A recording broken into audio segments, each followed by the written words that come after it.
Magandang araw mga ka-FB. Ito po ang inyong Kamima Mase. Yan nga po, nagpunta po tayo sa resort. At kita nyo naman, busy ang inyong Kamima. Kahit balanggam yan, tuloy pa rin ang pagwawalis natin. Ayan nga, kita nyo naman ang mukha ko. Oh. Ay nako, galit na galit sa basura. Oh, ayan nga.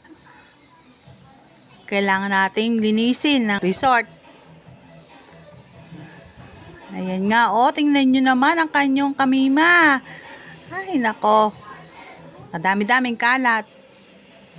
Malanggam pa yan, mga Kamima natin. At ayan nga po, malapit na akong matapos sa aking pagwawalis.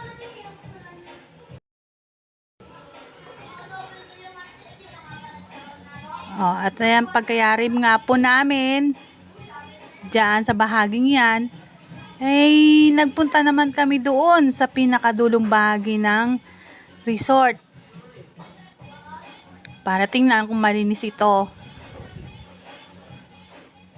Ayan po ang resort. Oh, napakaganda. Hindi po ba mga Kamima? Oh, ayan po. Oh.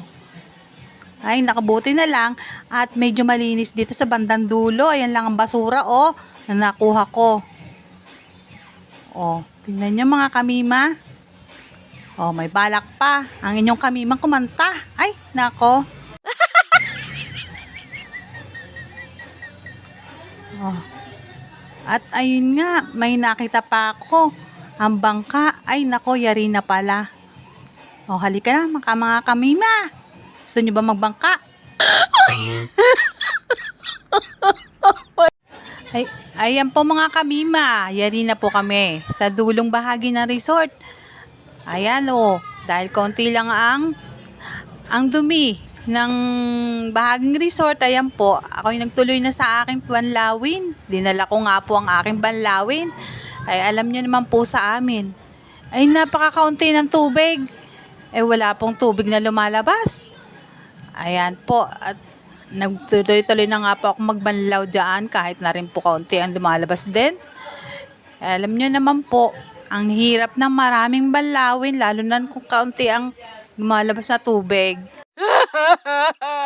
Ay nako, at medyo malapit na rin po ako mayari. Magpapalipit na. Ay sa wakas nakapagbanlaw din.